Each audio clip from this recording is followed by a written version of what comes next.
Hello students, এতিয়া আমি আৰম্ভ কৰিছো exercise 8.2 8.2 আমি কি কৰিব লাগিব evaluate the following value উলিয়াব লাগিব হা ইহঁতৰ ভ্যালুটো উলিয়াব লাগিব কিন্তু ইয়াৰ আগতে মই sin 60 cos 30 এই যে 0 30 45 60 90 এইকেইটাৰ ভ্যালু কেইটা মই উলিওৱাৰ চাৰ্টখন মই দি দিছো তোমালোকে হেখন চোৱা আগে হেতু ভিডিও চোৱা হল তাৰ পিছতহে এইখিনি আমি উলিয়াব পাৰিম এতিয়া আমি আৰম্ভ কৰিম এক্সাৰসাইজ 8.2 8.2 ভ্যালু উলিওৱাৰ আগতে মই অকমান আগতে অলপ এটা ভিডিও দিছিলো হেতু হৈছে trigonometric angles বিলাক যেনে 0 30 45 60 90 এই angles কিটাৰ sin value cos value tan value ইত্যাদি গুটে values বিলাক মই অলৰেডি দি থৈছো তোমালোকে হে ভ্যালু কিটা চোৱা সেই ভিডিওটো চাই লোৱা তেতিয়াই তোমালোকে এইখিনি কৰিবলৈ পাৰিবা এতিয়া চোৱা আমি আৰম্ভ কৰো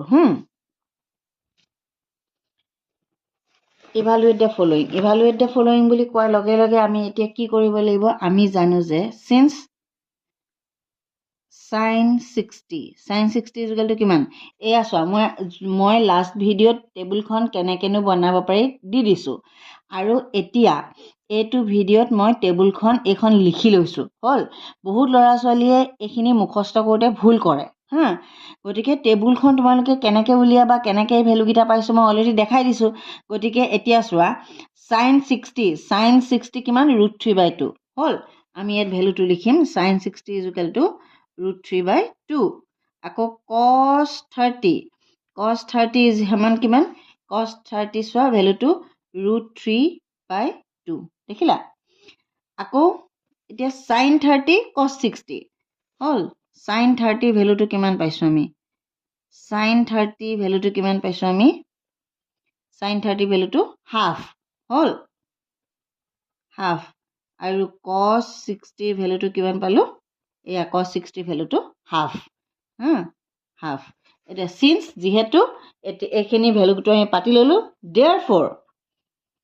therefore sin 60 into cos 30 degree কিটা দিবলৈ নাপাহৰিবা plus sin 30 cos 60 is equal to ইয়াৰ সমানটো কি হ'ব চোৱা is equal to কিমান হ'ব এগিটা sin 60 √3/2 into cos 30 √3/2 plus sin 30 half into half দেখিছা এতিয়া চোৱা তোমালোকে এটো কথা জানিছানে √3 into √3 কি হ'ব 3/2 into 2 4 হল আৰু এটো 1 4 এতিয়া 4 LCM লৈ ললা 3 plus 1 that is 4 is equal to 1 ইয়াৰ গুটে ভ্যালুটো হৈছে কি 1 হল এতিয়া নেক্সট টু চোৱা 2 tan square 45 degree plus cos square 30 degree minus sin square 60 degree হল এতিয়া আমাৰ কি ভ্যালু লাগিব since যেহেতু tan 45 কিমান tan 45 আমি কিমান পাইছিলো 1 cos 30 আমি কিমান পাইছিলো cos 30 degree আমি কিমান পাইছিলো √3/2 আৰু sin 60 degree কিমান পাইছিলো কাৰ মনত আছে 2 এখিনি মনত ৰাখিব পৰাটো ভাল কথা কিন্তু কেতিয়াবা লৰা ছোৱালী বিলাকৰ মানে হিমানো মনত নাথাকে ন তেতিয়া কি হৈ যায় ভুল হোৱা চান্স থাকে কাৰণে মই এই এনেকে লিখি লৈছো আৰু ইয়াৰ আগৰ ভিডিওটোত কেনেকেনো আমি এইগিটা পাইছো হেতু দি দিছো হল এয়া চোৱা এতিয়া ইভালুৱেট কৰিব লাগে therefore 2 tan square 45 degree plus cos square 30 degree minus sin square 60 degree is equal to okay আমি এতিয়া this one is equal to tan 45 or value to কিমান 1 এতিয়া 2 into tan 45 তাৰ মানে 1 tan 45 or value to 1 তাৰ square hall plus cos 30 value to √3/2 তাৰ square হল যেহেতু cos square 30 আছে হল minus sin 60 value to আছে √3/2 তাৰ square মানে মই তোমালোকক একা কথা আগতেও শিকাইছিলোঁ, এতিয়াও আকৌ এবাৰ মানে মনত থাকোঁতে কৈ থৈ যাওঁ। sin 60 হ'ল, তাৰ হোল স্কুৱেৰটোক আমি কেনেকৈ লিখোঁ জানানে? sin square 60। আমি এইটো কথা মই তোমাক বহুত আগতেও শিকাইছিলোঁ আগৰ ভিডিঅ' এটাত, এতিয়াও মনত পৰোঁতে কথাটো কৈ থৈ গৈছোঁ। sin স্কুৱেৰ 60 মানে sin 60 হোল স্কুৱেৰ, বুজি পাইছা? ডিগ্ৰী। এতিয়া চোৱা, এতিয়া তুমি এইটো কৰিব লাগে, এইটোতো আৰু কৰিব লগা একোৱেই নাই। এইটো plus √3/2 whole square minus √3/2 whole square, তাৰমানে এইটো দুটা কেঞ্চেলেই গুচি গ'ল আৰু 2 থাকিলে আনচাৰটো, বুজি পাইছা? এতিয়া চোৱা, cos 45 divided by sec 30 plus cosec 30 হ'ল। আমি যিহেতু cos 45 বৰ ভেলুটো অলৰেডি আমি পাইছোঁ 1/√2 হ'ল, আৰু sec 30 ভেলুটো আমি অলৰেডি পাইছোঁ। কি পাইছোঁ? sec 30 ভেলুটো কি হ'ব জানানে? sec 30 is equal two 1/cos 30। cos 30 ভেলুটো আমি √3/2 বুলি অলৰেডি পাইছোঁ, তেতিয়াহ'লে √3/2 ৰেচিপ্ৰকেল হ'ব 2/√3। আমি ভেলুটো উলিয়াই থৈছোঁ দেই। cosec 30 ইজ ইকুৱেল টু কি হ'ব? sin 30, 1/sin 30, cosec 30 is equal to 1/sin 30, that is 2। বুজি পাইছা? এতিয়া আমি ভেলুখিনি পুট কৰিম। Therefore cos 45 degree divided by sec 30 plus cosec 30 হ'ল ইজ ইকুৱেল টু, ভালকৈ মন দি চোৱা, 1/√2 ওপৰত হ'ব হ'ল, তলত 2/√3 প্লাছ 2 হ'ল। এতিয়া এইখিনিলৈকে তুমি জাষ্ট ভেলু পুট কৰিলোঁ। এই ভেলু পুট কৰাটোত বেছি ডাঙৰ কথা নহয়, কিন্তু তাৰ পিছৰখিনিহে অকণমান মন দিবা। ইয়াৰ কেলকুলেশ্যনটো অকণমান চাবলগীয়া। 1/√2 হ'ল। এতিয়া তুমি চোৱা, তলত √3 তুমি কমন ল'লা, তাৰপিছত ইয়াত থাকিলে 2 আৰু এইফালে 2√3। এইখিনি বুজি পাইছা চাগে? কোনটো বুজি পোৱা নাই তেতিয়া কমেণ্টত লিখি দিবা হা। এতিয়া তুমি চোৱা, 1/√2 থাকিলে হ'ল, 1/√2 থাকিলে, তাৰপিছত আমি ইনটো যদি কৰি দিওঁ, এই √3টো ওপৰলৈ যাব, 2 কমন ল'লোঁ, 1 + √3 এনেকৈ থাকিলে। দেখা পাইছা?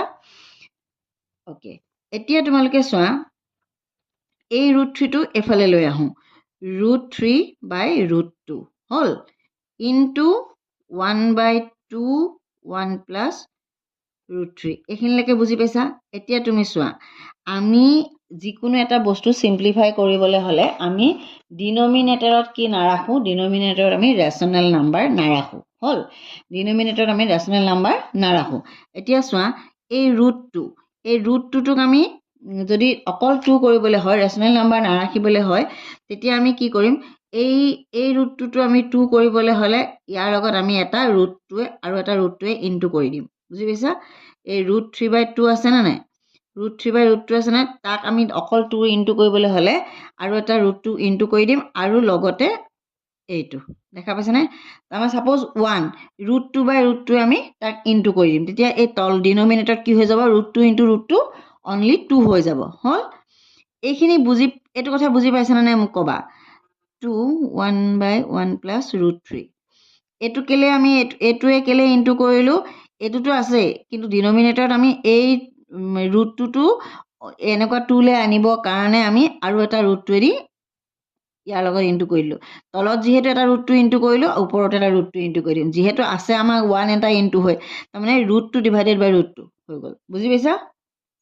এতিয়া তুমি তলত চোৱা, এইটো √2 তলত 2 এটা আহিলে, আৰু এইটো √2 ইনটু √3, ডেট ইজ √6 হৈ গ'ল। বুজি পাইছা? এতিয়া এই 2টো আকৌ ইয়ালৈ উলিয়াই দিয়া, 1 + √3। এইখিনিলৈকে বুজি পাইছা? এতিয়া তুমি চোৱা, √6/4 হৈ গ'ল হ'ল। এতিয়া তুমি চোৱা, ইয়াত আমি যিহেতু ডিনমিনেটৰ আমি ৰেচনেল নাম্বাৰ কৰি নাৰাখোঁ, নৰ্মেল নেচাৰেল নাম্বাৰ কৰি ৰাখিম। তেতিয়া আমি কি কৰিম? 1 + √3 হোল ইনটু 1 - √3 1। এতিয়া চোৱা, তলত যিহেতু 1 - √3 ইনটু কৰিলোঁ, ওপৰতো 1 - √3 ইনটু কৰি দিম, তেতিয়া আমাৰ কেঞ্চেল গ'লে একে হৈ থাকিব, হয়নে? এতিয়া তুমি চোৱা, এইটো কোনটো ফৰ্মুলা আছিলে? a + b whole into a minus b is equal to a square minus b square. এইটো একদম ক্লাছ 7 এইটোতে এলজেব্ৰাৰ হেৰি পাইছা তোমালোকে। হ'ল 4। এতিয়া তুমি চোৱা তলৰটো কি হৈ যাব 1 মাইনাছ √3 হোল স্কুৱেৰ। এই কথাটো বুজি পাইছা? এইটো a square minus b square. বুজি পাইছা? a 1 মাইনাছ এইটো কথা কোনে কোনে বুজি পাইছা? এইটো ফৰ্মুলা ইয়াত লাগি গৈছে। এতিয়া তুমি চোৱা √6 ডিভাইডেড বাই 4 ওপৰত 1 মাইনাছ √3 থাকিলে হ'ল। এতিয়া তলত 1 মাইনাছ 3 থাকিলে হা √3 ইনটু √3 3 হৈ যাব। এতিয়া তলত কি আহিলে 1 মাইনাছ 3 তাৰমানে কি 4 ইনটু মাইনাছ 2 আহিলে। বুজি পাইছা? এইটো √6। এতিয়া তুমি চোৱা এতিয়া আমি কি কৰিম √3টো আগলৈ আনি মাইনাছ কৰিম। মাইনাছ এটা ইয়াৰ পৰা বাহিৰলৈ উলিয়াই দিম। এই মাইনাছ এটা কমন ল'ম তাৰমানে ইয়াৰ পৰা এই মাইনাছটো বাহিৰলৈ উলিয়াই দিম। Minus √6 √3 minus 1। বুজি পাইছা? তাৰপিছত মাইনাছ 8 এইটোৱে কেঞ্চেল পঠাই দিম। হ'ল। এতিয়া তুমি চোৱা চৰি এতিয়া তুমি মন কৰিবা এতিয়া থাকিলে নিউমাৰেটৰত √6 ডিভাইডেড বাই 8 √3 মাইনাছ 1 হ'ল। এতিয়া তুমি চোৱা √6 ইনটু √3 কি হৈ যাব √18 হ'ল মাইনাছ √6 ডিভাইডেড বাই 8। এইখিনিলৈকে চবেই বুজি পাইছা? এতিয়া এইটো √18 18ৰ তলত কি কি আছে তুমি মন কৰিছানে? 18ৰ লগত কি কি আছে 9 ইনটু 2 9ৰ যদি ৰুট লোৱা তুমি 3 থাকিব ডিভাইডেড বাই 8। এই কথাটো এই কেলকুলেশ্যনটো কোনোবা যদি ষ্টুডেণ্টে নুবুজাকৈ আছা কমেণ্ট কৰিবা। আশা কৰোঁ তোমালোকে চবেই বুজি পাবাই। আৰু যদি নুবুজা ভিডিঅ'টোৰ কোনটো সময়ত বুজি পোৱা নাই বা কোনটো নম্বৰ বুজি পোৱা নাই কমেণ্টত লিখিবা।